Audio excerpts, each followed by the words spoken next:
사라져도 하나님을 믿는 자들은, 주 보혈 아래 있는 자들은, 예수님의 보혈의 흔적과 표를 가진 자들은 영원히 살아남아 하늘나라에 들어가게 하시고 이 땅과 온 우주를 다스리게 하여 주심을 믿습니다. 오늘 우리 하나님의 자녀들이 주님 앞에 나왔나이다. 전능하신 우리 하나님 찬양과 영광과 경배를 받으소서. 마음과 정성과 뜻을 다하여 주님을 경배하기를 원합니다. 성령님 이전에 충만하게 임재하여 주소서. 우리 동대문 모든 성도들에게, 우리 여의도와 한국교회 모든 성도들에게 성령님 충만하게 임재하여 주옵소서. 예수님의 보혈의 능력으로 승리하게 도와주시고 이 보혈의 능력을 붙잡고 어떤 환난과 어려움에도 승리하며 나아가는 믿음의 자녀들 다 되게 하여 주시옵소서. 예수님의 이름으로 기도드리옵나이다. 아멘. 저는 오늘요, 야훼의 펫사흐라는 제목으로 함께 은혜를 나누기 원합니다. 한번 따라해 보겠습니다. 야훼의 펫사흐. 발음하기 힘들죠? 펫사흐. 뭐가 패스한다는 말하고 비슷하죠, 그렇죠? 히브리어에서 이 패스라는 말이 나왔어요. 넘어간다 이거죠. 넘어간다. 야훼 유월절. 이 세상 수많은 재앙이 일어나도 하나님의 백성들, 예수님의 보혈로 핏부림을 받은 흔적을 가진 사람들에게는 하나님의 재앙이 넘어가는 거예요. 어떤 재앙도 다 넘어가요. 사망까지도 다 넘어갑니다. 할렐루야. 이번 주간은요, 우리 민족의 명절인 설날이 있는 주간입니다. 음력으로 새해가 시작되는 날이 우리 설날인데, 이스라엘에서도 새해를 니산월이라고 그래요. 니산월. 한번 따라해 보겠습니다. 니산월. 어찌 니산 그런 게 아니고 니산. 1월을 니산월이라고 그래요. 우리나라로 치면은 한 3월이나 4월경 이게 봄이 되는 때예요. 봄이 되는 때. 그래서 또 다른 말로 아비브월이라고 그래요. 아비브월. 여러분 한번 따라해 보겠습니다. 아비브월. 야, 이게 아비브. 참 말이 좀 부드럽다, 그죠? 이스라엘에 가면은 텔 아비브가 있어요. 예루살렘이 수도인데 실질적인 행정 수도는 텔 아비브예요. 텔이라는 말은 도시라는 말이고, 아비브, 부드러운 도시다 이거죠. 봄의 도시다 이런 뜻이에요. 봄이 되면 새싹이 나와서 푸른 가지 이파리가 나오고 푸른 열매를 맺잖아요. 그런 때를 아비브월이라고 그러는 거예요. 아비브월. 같은 말이에요. 니산월이나 아비브월이나 같은 말입니다. 부드러운 보리가 새싹이 나와서 푸르게 익어가는 그런 봄철. 우리나라도 봄 그러면 제가 볼 때 요새는 봄이 한 달 정도밖에 안 되는 것 같아요. 4월달 정도, 한 달밖에 안 되는 것 같은데, 이스라엘도 봄이 한 3주 정도밖에 안 돼요. 3주밖에 안 돼요. 그리고 바로 여름으로 넘어가 버립니다. 더워요. 굉장히 더워요. 이스라엘에서는요, 유월절 절기를 온 가족이 모여서 함께 지냅니다. 유월절 제사는 이스라엘 사람들이 지내는 구약의 유월절 제사기 때문에 우리하고는 상관이 없다 이렇게 생각하시는 분들이 혹 있을런지 모릅니다. 그런데 안 그래요. 유월절 제사는요, 예수님의 십자가 제사하고 똑같아요. 그러니까 예수님이 십자가에 못 박히신 때도 유월절 때 못이 박힌 거예요. 유월절 어린 양으로 우리 주님이 오셔서 우리의 모든 재앙을 다 면하게 하기 위해서 주님이 피 뿌린 날이 바로 유월절 제삿날이에요. 그러니까 유월절과 우리의 십자가 예수님의 대속 사건하고는 같이 딱 붙어 있어요. 한 몸이 돼 있어요. 구약과 신약과 같습니다. 우리 주 예수께서 유월절 어린 양이 되셔서 갈보리 십자가에서 우리를 위해 제물이 되어 주셨기 때문에 우리가 의지하는 주님의 보혈이 이 성찬식이 유월절과 연관이 돼 있어요. 그래서 우리가 성찬식 한다 그러면요, 예수님의 몸과 피에 참여함으로써 이 세상을 살아갈 때에 어떤 재앙도 다 넘어가는 효과가 있다는 거예요. 할렐루야. 그 성찬식을 통해서 보여주는 거예요. 애굽의 10대 재앙에서 오직 어린 양의 피를 바른 이스라엘 사람들만 살아남았습니다. 오늘날도 마찬가지인 줄로 믿습니다. 오늘 이 시간에는요, 야외 유월절 이런 제목으로 함께 은혜 말씀을 증거하는데요. 첫 번째로는 종살이하는 하나님의 자녀들, 종살이하는 하나님의 자녀들. 우리 출애굽기 1장 8절로 11절 말씀을 같이 한번 봉독합니다. 요셉을 알지 못하는 새 왕이 일어나 애굽을 다스리더니 그가 그 백성에게 이르되 이 백성 이스라엘 자손이 우리보다 많고 강하도다. 우리 8절부터 11절 같이 봉독합니다. 요셉을 알지 못하는 새 왕이 일어나 제가 읽겠습니다. 자, 우리가 그들에게 대하여 지혜롭게 하자. 두렵건대 그들이 더 많게 되면 전쟁이 일어날 때에 우리 대적과 합하여 우리와 싸우고 이 땅에서 나갈까 하느라고 감독들을 그들 위에 세우고 그들에게 무거운 짐을 지어 괴롭게 하여 그들에게 바로를 위하여 국고성 비동과 람셋을 건축하게 아니라. 여러분, 요셉이 국무총리를 할 때는 또 요셉이 국무총리 할 때 그 영향력이 남아있을 때에는 이스라엘 백성들이 참 애굽에서 살기가 좋았어요. 너무너무 살기가 좋았어요. 왜냐하면 애굽이 국무총리가 요셉이기 때문에 이스라엘 백성들이 살기가 좋을 수밖에 없어요. 근데 세월이 흘러서 시간이 지나다 보니 이제 요셉을 알지 못하는 새 왕이 일어났어요. 요셉을 알지 못하기 때문에 어떻게 돼요? 이스라엘 백성들을 학대할 수밖에 없죠. 저기는 우리하고 달라. 쟤네들은 우리하고 달라. 요셉이 통치자로 있을 때는 좋죠, 그죠? 그래서 우리가 통치자를 뽑을 때 하나님 마음에 합한 사람을 뽑는 게 굉장히 중요해요. 누가 되느냐에 따라서 달라지는 거예요. 새 왕이 일어나니 애굽을 다스리는데 이스라엘 백성들을 다른 시각으로 바라보기 시작하는 거예요. 어떤 시각으로 바라봐요? 야, 이 사람들이 우리보다 많고 강하도다. 우리에게 위협이 되는구나. 이제부터 저 이스라엘 백성들에게 대해서 우리가 머리를 좀 쓰자. 그래서 전쟁이 혹시 일어나면 우리 대적과 합해서 싸우고 우리를 오히려 괴멸시키면 안 되기 때문에 어떻게든지 우리가 지혜를 써서 이들을 괴롭히고 소멸시켜서 우리의 노예로 부려야 되겠다. 이런 생각을 하는 거예요. 출애굽기 2장 23절 같이 한번 또 봉독합니다. 여러 해 후에 애굽 왕은 죽었고 이스라엘 자손은 고된 노동으로 말미암아 탄식하며 부르짖으니 그 고된 노동으로 말미암아 부르짖는 소리가 하나님께 상달된지라. 여러분, 얼마나 중노동을 많이 시키는지 탄식하며 부르짖을 정도로 중노동을 아마 북한에 있는 노동자들 같아요. 저도 평양에 이렇게 순안공항에서 이렇게 내려서 평양 시내로 이제 호텔로 이렇게 쭉 가고 있는데 캄캄해요. 그냥 캄캄해요. 전기가 안 돌아서.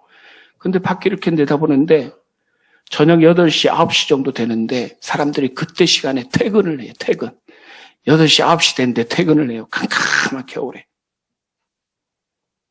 자전거 타고 퇴근하는데 야, 저분들 이 늦게까지 이렇게 일하고 있구나. 누굴 위해서 일하고 있을까? 그런 생각을 했어요.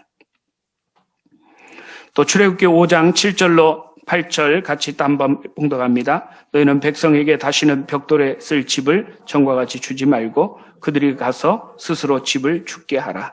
또 그들이 전에 만든 벽돌 수요대로 그들에게 만들게 하고 감하지 말라. 그들이 게으름으로 소리질러 이르기를 우리가 가서 우리 하나님께 제사를 드리자 하나니. 네, 여러분, 날이 갈수록 점점 더 지독해져요. 더 학대를 많이 합니다. 애굽에서의 종살이하는 요셉을 알지 못하는 새 왕이 일어나서 그 왕들이 다스리기 시작하면서 이스라엘 백성들의 삶은 한 날이 갈수록 피폐해지고 고된 노동 때문에 탄식하며 부르짖는 거예요. 여러분, 왜 이런 일이 생길까요? 나가라고. 애굽 땅에서 그만 살고 나가라는 하나님의 뜻인 줄로 믿습니다.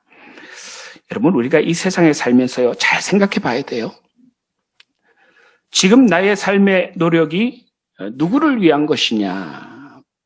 바로를 위해서 바로의 국고성, 왕들이 자기만이 가지는 보물창고죠, 그죠? 그거를 짓기 위해서 이스라엘 백성들이 노동에 전부 다 부름받은 거예요. 이 사람들은 죽을 듯이 벽돌을 쌓고 만들어 가는데 그게 누구를 위한 거냐면은 바로를 위한 거예요. 바로를 위한 거. 여러분, 우리가 이 세상을 살아가면서 내가 지금 살아가고 있는 삶이 과연 누구를 위한 것인가를 잘 생각하셔야 돼요. 누구를 위한 거냐? 정말 나를 위한 것이냐? 나를 위한 것이냐? 정말 우리 가족을 위한 것이냐? 내가 이렇게 아침부터 늦게까지 열심으로 일하는 것이 누구를 위한 것이냐? 혹시 내가 바로왕 밑에서 종살이 하면서 이렇게 고통당하는 그런 일을 내가 하고 있는 것이 아니냐? 잘 생각해 봐야 돼요. 근데 자기가 생각해 봤을 때, 나는 지금 하나님을 위해서 나는 일하고 있어. 그런 사람은 출애굽한 사람이에요. 할렐루야. 9년간 친아버지의 성폭력을 겪은 어느 자매의 간증을 제가 들었습니다. 그 자매가 TV에 나와서 간증을 하는데, 김영서 작가라는 분이 아예 책을 써냈어요. 자기를 다 오픈했어요. 미국의 오프라 윈프리는 삼촌이 와서 성폭행을 했죠. 어렸을 때 어머니 밑에 있다가. 그래서 완전히 자기를 망가뜨렸는데, 이 친아버지가 초등학교 5학년 때부터 성폭력을 행했어요. 그 아버지라는 사람이 악자죠. 아버지가 아니에요. 꼭 애굽 땅에서 종살이하는 이스라엘 백성들 같아요. 아버지가 바로왕인 줄 알았어요. 바로왕을 위해서 목숨 걸고 일을 하고 목숨 걸고 중노동을 하는데, 알고 봤더니 그 아버지가 악 자체예요. 자기를 죽이려고 하는 거예요. 살리려고 하는 게 아니라 죽이려고 하는 거예요. 식구들에게 폭력을 행사하는데 엄마 또 남동생 자기랑 이렇게 네 식구인데, 그래서 어쩔 수 없이 이혼을 했는데, 이 자매님이 어린 생각에 하나님, 우리 아버지하고 어머니 다시 재결합하게 해주세요. 이렇게 기도를 했어요. 이혼했다가 다시 재결합했는데 그때부터 아버지의 성폭력이 시작이 된 거예요. 정말 순진한 기도를 한 거죠. 아버지에게 맞다가 기절하기도 해요. 더 고민하는 게 사느냐 죽느냐 이것이 문제로다. 그 어린 나이에 고민하면서 살았어요. 아버지가 성폭행을 하고 나서는 너 이거 얘기하면 죽어. 협박하는 너무너무 무시무시할 정도. 정말 죽일 듯이. 저 사람 내 아버지 맞아? 100일 기도를 17번이나 했어요. 하나님께 기도했어요. 하나님, 정말 이 악조건, 이 상황을 제발 좀 바꿔주세요. 저 좀 여기서 탈출하게 해주세요. 제 아버지가 아니고 마귀입니다. 악 자체입니다. 제가 할 수 있는 일 이곳에는 아무것도 없습니다. 저 좀 탈출하게 해주세요. 그래서 집을 뛰쳐나갔어요.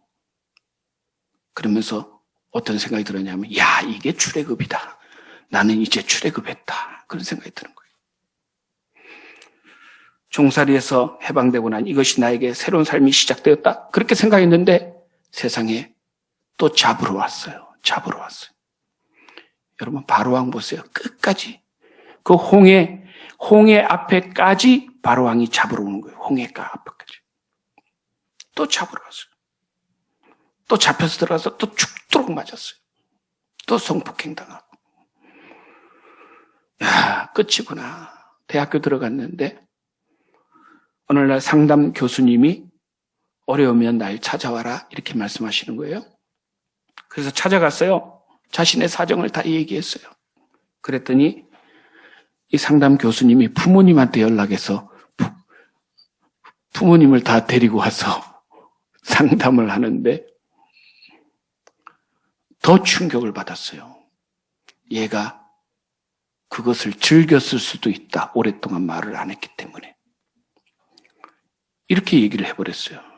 더 치명적인 상처를 받았어요. 또 집에 가서 죽도록 얻어맞았어요. 그리고 나서는 이제 나는 우리 이 애굽 땅을 완전히 출발한다. 나는 탈출한다. 목숨 걸고 탈출해서 청소년 쉼터로 숨어 들어가서 도망갔어요. 거기서 철저하게 보호해주는 거예요. 그리고 경찰에 신고하고 경찰들이 보호를 해주는 거예요. 진정한 출애굽이 이루어지네요. 여러분, 우리가 보면은 야, 세상에 친아버지가 어떻게 저렇게 할 수 있느냐 생각하지만 그런 예가 참 많아요. 전 많이 봤어요. 많이 봤어요. 우리가 이 땅에 살아가는 것 같고, 이곳이 우리가 사는 세상 같고, 우리가 세운 지도자들, 또 우리가 믿는 사람들이 우리 아버지 같고 우리의 지도자 같지만 반대일 수도 있어요. 그래서 우리 그리스도인들이 지혜를 가져야 돼요. 지혜.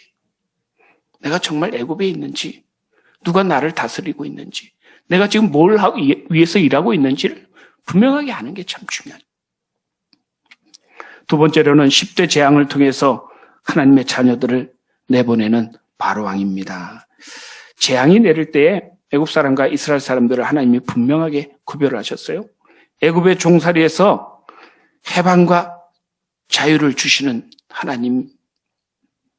오늘날에는 우리가 출애굽한다 그러면 어디서 출애굽을 해요? 출애굽 어디서 하는 거예요? 우리 현실의 삶에서 출애굽의 영적으로 이루어지는 거예요. 해방과 자유는 먼저 무엇으로부터 해방인가, 무엇으로부터 자유인가를 분명히 하는 것이 참으로 중요합니다. 무엇으로부터 우리가 해방되고 무엇으로부터 우리가 자유를 얻느냐. 지금 오늘날 시대에 애굽이 어디 있어요? 어디 있어요? 우리 삶의 현장이에요. 이스라엘 자손은 애굽에서 종살이하면서 하나님의 백성으로 하나님을 제대로 섬기는 생활을 하지를 못했습니다. 우리 출애굽기 4장 22절로 23절 봉독합니다. 너는 바로에게 이르기를 야훼의 말씀에 이스라엘은 내 아들 내 장자라. 내가 내게 이르기를 내 아들을 보내주어 나를 섬기게 하라 하여도 내가 보내주기를 거절하니 내가 내 아들 내 장자를 죽이리라 하셨다 하라 하시니라. 하나님께서 애굽의 10대 재앙을 내리신 근본적인 이유가 뭐냐. 내 아들, 이 수많은 사람들, 세상 사람들과 섞여 사는 하나님의 자녀들이 이 땅에 있는데 그 자녀들은 내 아들이고 내 자녀고 내 장자라는 거예요. 내 장자다. 보내라. 나를 섬기도록 보내라. 세상에서 붙들지 말고 예배 못 드리도록 붙이지 말고 예배 드리게 하고 하나님을 섬기도록 보내라는 거죠. 보내라. 그런데 바로가 보내지를 않아요. 그러니까 내가 10대 재앙을 내리고 내 장자를 죽이리라. 내 장자, 내 자녀들을 너가 붙들고 있어? 그래? 그렇다면은 내가 너 장자를 죽이겠다. 그래서 재앙이 시작되는 거예요. 하나님은 모세를 통해 거듭해서 내 백성을 보내라. 그들이 나를 섬길 것이다. 여러분, 애굽에서의 해방과 자유가 뭐냐면요. 이 죄악된 생활로부터 해방되는 것을 의미하는 거예요. 세상 사람들은 여러분 뭘 섬기고 있어요? 돈을 섬기죠. 세상 정욕과 탐욕을 섬기며 살아갑니다. 그것이 하나님인 줄 알아요.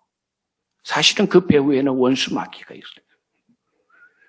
정욕과 탐욕대로 살아가면 누가 경배를 받느냐? 바로가 원수 마귀가 경배를 받죠. 거기서 나오라는 그 죄악된 생활이 애굽이기 때문에 거기서 나와서 살아계신 하나님, 영원한 길과 진리요 생명 되시는 하나님을 섬기도록 하나님 앞으로 보내라. 그게 출애굽하는 거죠. 바울 사도는 다음과 같이 설명을 했습니다. 로마서 6장 17절 봉독합니다. 하나님께 감사하리로다. 너희가 본래 죄의 종이더니 너에게 전하여 준 바 교훈의 법을 마음으로 순종하여 죄로부터 해방되어 의에게 종이 되었느니라. 여러분, 개인이나 가정이나 나라나 민족이나요, 죄악된 생활을 떠나서 의로운 삶을 살게 되는 것이 우리 하나님이 원하시는 참 해방이고 참 자유인 줄로 믿습니다. 우리나라와 교회도 하나님 주신 해방과 자유를 제대로 지키며 누리고 살고 있는지 깊이 우리가 생각을 해봐야 돼요. 우리가 왜 경제를 발전시키고 왜 우리 자유민주주의를 만들어 가느냐. 이 모든 것 위에는 하나님이 주신 자유, 생명을 누리며 살게 하는데 목적이 있는 줄로 믿습니다. 하나님을 섬기는 데 목적이 있어요. 평안하고 그런데 문제는요. 우리가 이런 여러 가지 자유도 중요하지만 더 중요한 건요. 편안하고 잘 살게 되면 오히려 사람들은요. 방종하고 음란하고 타락하고 부패하게 되는 것이 역사의 교훈입니다. 야훼 하나님께서는 출애굽한 이스라엘 자손에게 해방과 자유를 지키기 위해서 중요한 말씀을 하셨어요. 출애굽기 19장 5절 6절 세계가 다 내게 속하였나니 너희가 내 말을 듣고 내 언약을 지키면 너희는 모든 민족 중에서 내 소유가 되겠고 너희가 내게 대하여 제사장 나라가 되며 거룩한 백성이 되리라. 그래서 하나님이 우리를 출애굽시키는 근본적인 이유가 뭐냐면은 무엇을 위한 해방, 무엇을 위한 자유냐면은 바로 여기서부터 하나님을 섬기는 자유. 하나님 앞에 예배드리고 하나님의 언약을 지키고 하나님께 대하여 제사장 나라가 되고 거룩한 백성이 되게 하시려고 우리 하나님이 우리를 출애굽시킨 줄로 믿습니다. 제사장 나라가 되게 하는 거예요. 거룩한 백성이 되게 하고. 제사장의 사명은요. 하나님과 사람 사이에 중보자 역할을 하는 거예요. 하나님과 우리 사이를 화목하게 하는 역할이죠. 하나님과 사람 사이에 화평을 이루고 사람과 사람 사이에 평화를 이루어가는 것이 제사장 나라가 해야 될 사명인 줄로 믿습니다. 또 거룩한 백성이 되게 하시려고 부르신 거예요. 여러분 거룩하다 하는 말은요. 구별되는 말이에요. 그리고 한마디로 얘기하면 하나님의 형상과 모양을 닮아간다. 그런 뜻이에요. 하나님의 형상과 모양을 닮아간다. 우리는요. 싫든 좋든 부모를 따라가게 돼 있어요. 성령을 받고 하나님의 자녀가 되었기 때문에 지금은 우리가 좀 부족해도요. 시간이 점점 지나면 하나님의 형상과 모양을 닮아가게 되는 줄로 믿습니다. 하나님의 거룩한 성품을 담는 것은요. 우리 하나님의 자녀로서 당연한 거예요. 레위기 11장 45절에 나는 너희의 하나님이 되려고 너희를 애굽 땅에서 인도하여 내내 야훼라 내가 거룩하니 너희도 거룩할지어다. 여러분 우리가 거룩하다 하는 말은 율법이나 도덕이나 윤리로 자꾸만 이루려고 하는 사람은 아직 율법 가운데 있는 줄로 믿습니다. 성령을 우리 안에 보내주셨기 때문에요. 더 성령님을 의지하고 믿음으로 나아가야 거룩한 사람이 되게 돼 있어요. 때로는 자기를 쳐서 하나님 말씀에 굴복시켜야 돼요. 죄와 싸우되 피 흘리기까지 싸워야 됩니다. 그런데 더 중요한 건요. 주님을 바라보고 성령님을 의지하면서 그렇게 해야 되는 것이지 자기 의지나 자기 노력으로 그렇게 하겠다 그러면 거꾸로 가게 돼 있어요. 주님을 바라보고 성령님을 의지하면요. 시간이 점점 지나가면 우리가 거룩한 하나님의 백성으로 승화되어 가는 줄로 믿습니다. 모세가 와서 이스라엘 자손을 구원할 때 하나님이 심판을 내리셨는데 애굽에 10대 재앙을 내렸어요. 피, 개구리, 이재앙, 파리재앙, 가축, 구제역, 악성, 종기, 우박, 메뚜기, 흑암. 마지막으로 10번째 재앙으로 처음 난 것에 모든 것을 다 죽이는 재앙이 일어났습니다. 그 재앙이죠. 애굽 땅에서 있었던 이 일이 오늘날의 이 세상에서도 그대로 재현이 돼요. 그때 당시에 있었던 일들이 오늘날 이 시대를 살아가는 우리 그리스도인들에게도 동일하게 똑같이 일어납니다. 그래서 계시록에 보면은 계시록에 7인, 7나팔, 7대접이 나와요. 근데 여러분 계시록이 어렵다고 생각하지 마시고 단순하게 생각하세요. 7인, 7나팔, 7대접. 이것이요. 마지막에 일어나는 이 세상에 내려지는 하나님의 10대 재앙이라고 생각하면 딱 맞아요. 그게 7번이 3번이 반복되는 거예요. 제가 이스라엘 사람들은 7 숫자하고 3이라는 숫자하고 10이라는 숫자를 참 좋아해요. 그래서 여리고를 돌 때도 7번 돌고 마지막 때 또 다시 7번 돌잖아요. 6번 돌고 마지막에 총 13번을 도는데 7이라는 숫자에 또 질을 더하는 그런 걸 참 좋아해요. 그래서 계시록에도 그런 식으로 나와 있는 거예요. 7번, 7나팔, 7인, 7나팔, 7대접. 근데 다 알고 보면은 그게 다 7이라는 숫자가 3번 들어가기 때문에 완전한 재앙이 이 땅에 내려서 하나님을 불신하는 사람들에게는 재앙이 임하고 예수님의 보혈을 은혜를 입은 사람들에게는 하나님께서 재앙을 면하게 하시고 영원한 하나님 나라로 이끌어 가신다는 메시지가 계시록에 있는 줄로 믿습니다. 7인이 이렇게 펼쳐질 때 적그리스도가 출현해요. 그래서 요셉이 다스릴 때에 그 시대가 끝나고 새 왕이 들었었잖아요. 그러면서 핍박이 시작된 것처럼 이 땅에서도 그리스도의 복음이 다 전파 완전히 되다가 이제 적그리스도가 새 왕이 일어나면서 이 땅에 재앙이 임하기 시작하는 거예요. 그러면서 큰 전쟁이 일어나고 기근이 일어나고 전염병이 일어나고 그리스도인들이 숭배하고 또 끔찍한 파괴를 가져오는 대지진과 천재의 대격변이 일어나요. 또 7나팔을 하게 되면은 세상의 식물을 파괴하는 우박과 불이 떨어지고 수중생물들이 피로 변해서 수중생물들이 죽어요. 그리고 강과 호수가 쑥이 떨어져서 오염이 되고 해와 달과 별의 3분의 1이 캄캄한 흑암대한처럼 캄캄해져요. 그리고 황충, 메뚜기 같은 황충이 이마에 하나님 입맞지 않은 사람들을 막 괴롭히는데 죽일 듯이 괴롭혀요. 그리고 인류 3분의 1을 죽이는 마귀의 군대 2만만이 나타납니다. 20억이죠. 2만만이면.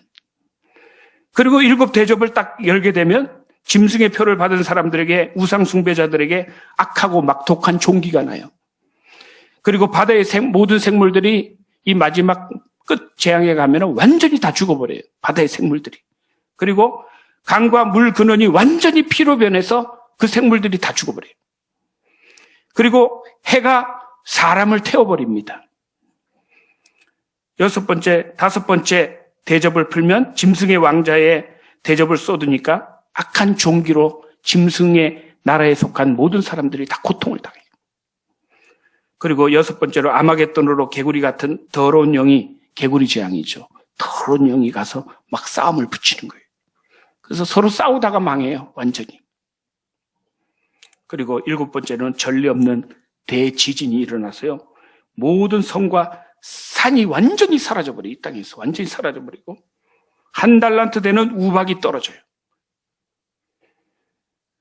오늘날에도 앞으로 이루어질 일들, 하나님의 우리들은 다 휴거돼서 하나님 나라로 가지만 구별되지 않은 이 세상 사람들은 7인, 7나팔, 7대접, 10재앙이죠. 7번이 3번 반복되는 10대 재앙을 통해서 이 세상은 하나님의 심판이 완전히 행해지고 우리는 새하늘과 새 땅에 들어가는 하나님의 시나리오가 전개되는 줄로 믿습니다. 끝으로 우리가 출애굽해서요. 약속의 땅을 향해 가는 우리의 준비에 대해서 오늘 성경을 기초로 해서 말씀을 드리기를 원합니다. 우리 먼저 유월절 어린 양을 준비해라. 우리 한번 출애굽기 12장 3절부터 5절까지 같이 봉독합니다. 너희는 이스라엘 온 회중에게 말하여 이르라. 이달 열흘에 너희 각자가 어린 양을 취할지니 각 가족대로 그 식구를 어린 양을 취하되 그 어린 양에 대하여 식구가 너무 적으면 그 집의 이웃과 함께 사람 수를 따라서 하나를 취하여 각 사람이 먹을 수 있는 분량에 따라서 너희 어린 양을 계산할 것이며 너희 어린 양은 흠없고 1년 된 수컷으로 하되 양이나 염소 중에서 취하고. 여러분, 이 마지막 시대를 살아가는 우리들이 준비해야 될 게 뭐냐면 유월절 어린 양을 준비해야 돼요. 나만 아니라 우리 식구들이 준비해야 돼요. 식구들이. 이게 중요한 거예요. 여러분들은 준비되어 있습니까? 여러분 가정과 우리 온 집안 식구들이 다 유월절 어린 양이 준비되어 있어요? 준비하셔야 됩니다. 할렐루야. 아비바 11월에 가족 식구대로 어린 양을 준비하는 거예요. 그러니까 하나님의 구원은 가족 단위로 이루어지는 거예요. 가족 단위로. 그래서 우리가 우리 식구들에게 때를 얻든지 못 얻든지 정말 힘들더라도 우리 자녀들하고 하나님 말씀을 천천히 나누세요. 어린 양이에요. 어린 양. 예수님의 그 보혈과 하나님의 말씀을 자꾸만 나눠서 처음은 어렵지만 한번 시작하고 나면은 그 다음은 돼요. 자녀들한테 너무 많은 걸 요구하지 마세요. 너무 규율이나 율법을 너무 강요하지 마세요. 우리 자녀들에게 우리 일주일에 딱 한 번만 어린 양, 우리 하나님 말씀을 서로 나눠 먹는 시간을 가지자. 그거 하나만 요구하세요. 다른 거 요구하지 마세요. 저도 우리 아들한테 너 마음대로 신앙생활을 해라. 근데 새벽기도 안 해도 아무것도 안 해도 되는데 단 일주일에 단 한 번 나랑 말씀 나누는 시간, 그리고 주일 예배는 어떤 일이 있어도 지켜야 된다. 그거 하나만 지키고 나머지는 너 자율껏 해라. 여러분, 우리가 유월절 어린 양을 준비해야 될 줄로 믿습니다. 두 번째로는요, 어린 양의 피를 그 양을 먹을 집을 좌우 문설주와 임방에 바르라. 우리 7절 봉독합니다. 그 피를 양을 먹을 집 좌우 문설주와 임방에 바르고. 항상 우리 입술과 마음과 우리 가정에요, 예수님의 보혈을 바르고 의식을 해야 돼요. 이 악한 세상에서 우리가 재앙을 안 당하는, 죽음을 안 당하는 유일한 방법이 어린 양의 피예요. 어린 양의 피. 예수님의 보혈이에요. 유월절 제사의 가장 핵심 중의 핵심은요, 어린 양의 피예요. 우리 그리스도인들에게 중요한 것은 거듭남, 중생이지만 이 거듭나는 핵심은 어린 양 예수 그리스도의 피에 있어요.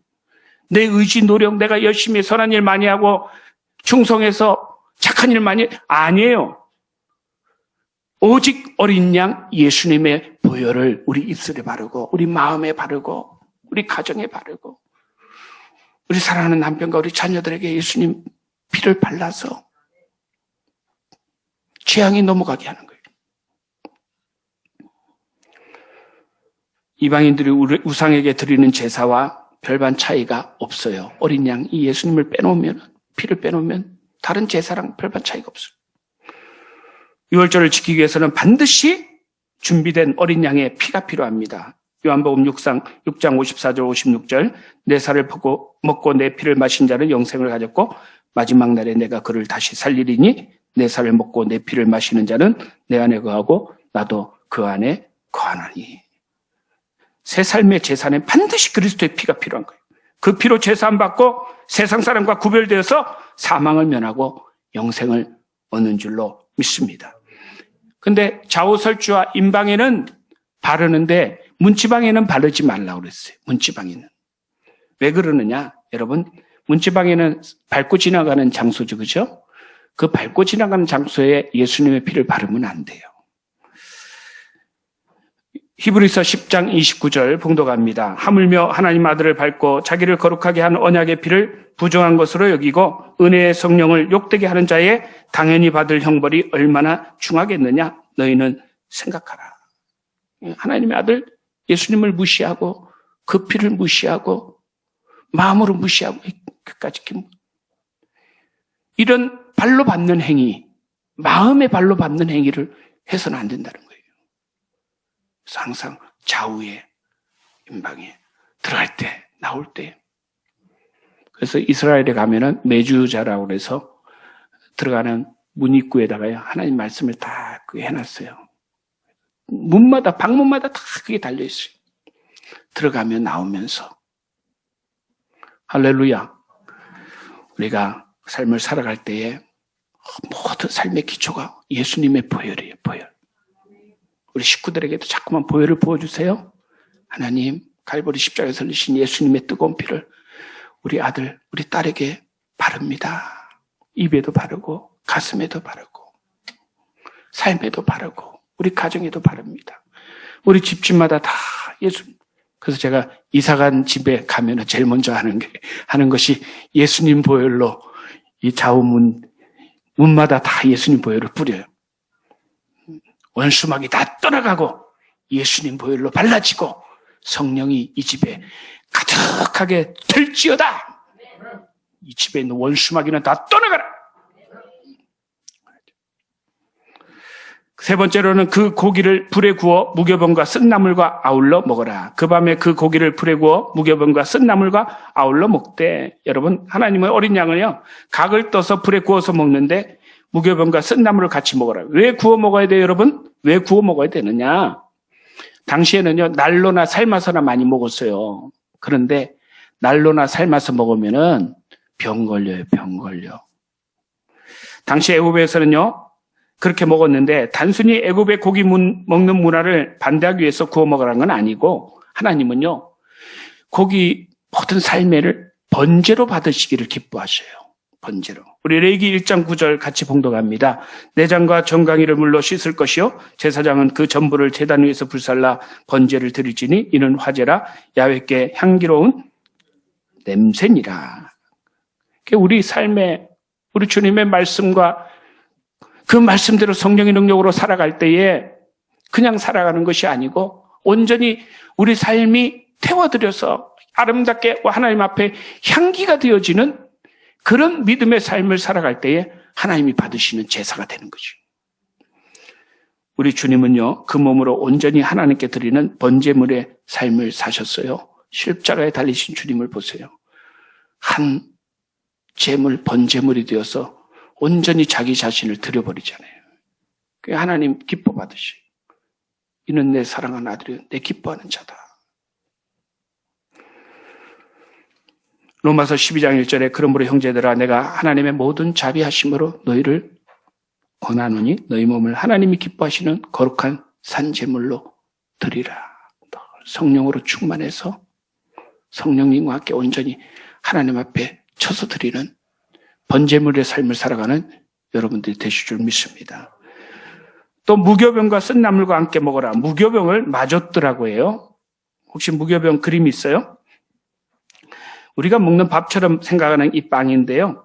이스라엘 사람들은 이 마조뜨를 많이 먹죠. 저도 이스라엘 갔더니 저거 많이 나오더라고요. 누룩을 쓰질 않아요. 이게 뭐냐면은 우리가 믿음의 삶을 살아갈 때에 이 빵을 먹으면서 살아가는 것은 고린도전서 5장 8절 봉독합니다. 이러므로 우리가 명절을 지키되 묵은 누룩도 말고 괴악하고 악독한 누룩도 말고 오직 순전함과 진실함에 누룩 없는 떡으로 하자. 우리 삶을 어떤 식으로 진실함과 순전함, 정직함. 우리 그리스도인들의 삶이 순전함과 진실함의 삶이어야 될 줄로 믿습니다. 상황과 환경에 따라서 변화되는 그런 것이 아니고 정직하고 순전하고 진실함. 누룩 없는 삶. 쓴나물은 국화과의 들에서 나는 왕꼬들빼기인데요. 쓴맛이 있어요.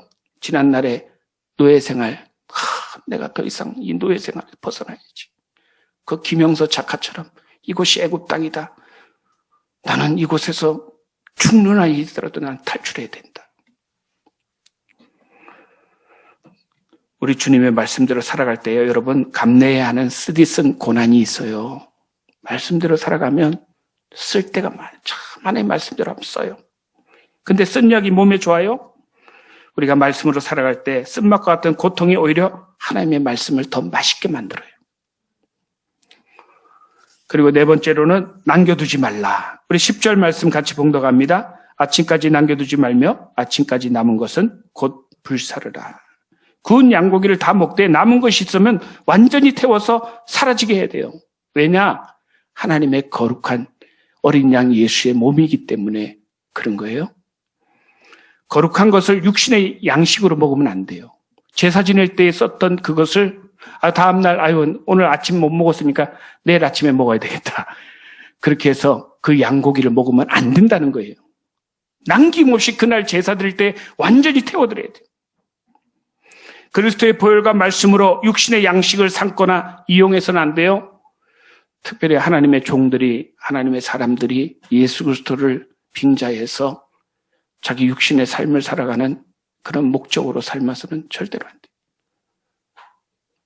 로마서 13장 11절로 14절 말씀 같이 봉독합니다. 또한 너희가 이 시기를 알거니와 자다가 깰 때가 벌써 되었으니 이는 이제 우리의 구원이 처음 믿을 때보다 가까웠습니다. 밤이 깊고 낮이 가까웠으니 그러므로 우리가 어둠의 일을 벗고 빛의 갑옷을 입자. 낮에와 같이 단정히 행하고 방탕하나 술 취하지 말며 음란하거나 호색하지 말며 다투거나 시기하지 말고 오직 주 예수 그리스도로 옷 입고 정욕을 위하여 육신의 일을 도모하지 말라. 우리 신앙의 모든 삶은요, 주님을 위해서, 육신의 일을 위해서 도모하는 삶이 아니에요. 주를 위해서 모든 것을 다 해야 될 줄로 믿습니다. 끝으로 어떻게 먹어라? 우리 11절 같이 봉독합니다. 너희는 그것을 이렇게 먹을지니 허리에 띠를 띠고 발에 실을 신고 손에 지팡이를 잡고 급히 먹어라. 이것이 여호와의 유월절이니라. 보통은요, 음식을 먹을 때 여러분 이렇게 먹어요. 여러분 음식 먹을 때 허리띠 메고 발에 신발 신고 손에 지팡이 잡고 먹어요? 그렇게 안 먹죠. 그런데 그리스도인들은 예수님의 보혈로 이 악한 죄 많은 세대 가운데 저 원수 마귀가 쫓아올 때에 여기를 출애굽하는 하나님의 자녀들, 천성을 향해 달려가는 하나님의 자녀들은 늘 긴장감을 갖고 살아야 돼요. 끝났어. 나 얻을맞이 내 기도 다 응답이 되었고 축복 다 얻을맞이 다 받았고 이제 나는 편안하게 살 거야. 그 사람은 마귀 밥이 되는 거예요. 발에 신을 신고 허리에 띠를 띠고 지팡이를 잡고 언제라도 원수 마귀가 쳐들어올 때에 내가 움직일 수 있도록 몸에 텐션을 긴장감을 가져야 돼요. 유월절 가운데 있는 사람들은요, 이렇게 살아가는 거예요. 우리는 항상 유월절의 삶 가운데 있어야 될 줄로 믿습니다. 에베소 6장 14절로 17절 그런즉 서서 진리로 너희 허리를 띠고 의의 흉배를 붙이고 평안의 복음에 예배한 것으로 신을 신고 모든 것 위에 믿음의 방패를 가지고 이로써 능히 악한 자의 모든 화전을 소멸하고 구원의 투구와 성령의 검 곧 하나님의 말씀에 가지라. 할렐루야. 여러분 긴장 풀지 마세요. 나 이제 괜찮아. 이제 살만치 살아. 더 이상 내가 전도도 할 만큼 했고 할 만큼 했어. 여러분 절대 이런 생각을 갖지 마세요. 그러면은 마귀의 밥이 되는 거예요. 긴장감을 가져야 돼요. 띠를 띠고 지팡이를 잡고 신을 신고 육신은 내가 편안하게 쉴지 몰라도 마음은 긴장감을 가지고 텐션을 가지고 살아야 돼요. 할렐루야. 야외의 패사흐 여호와 유월절을 지나가는 여러분들 신년에 새해에 주님 말씀을 붙들고 전성 가는 그날까지 힘차게 텐션을 가지고 살아가는 여러분들 다 되실 줄로 믿습니다. 하나님 아버지 감사합니다. 우리 하나님 오늘 설날을 앞두고 있는 주간입니다. 하나님 새 명절에 유대인들은 유월절 제사를 지냅니다. 오늘도 저희들 유월절 제사를 드리는 마음으로 올 한 해를 살기를 원합니다. 더 긴장감을 가지게 하시고 허리에 띠를 띠고 발에 신을 신고 지팡이를 잡고 더 천성을 향하여 주님을 바라보며 야외 유월절의 삶을 유월절 제사에 희생되신 주님을 바라보며 하나님 살아가는 저희들 되게 하여 주시옵소서. 예수님의 이름으로 기도드리옵나이다. 아멘. 우리 다 같이 기도하겠습니다. 주여, 주여, 주여. 할렐루야, 할렐루야, 할렐루야. 할렐루야, 할렐루야, 할렐루야, 할렐루야, 할렐루야. 우리 하나님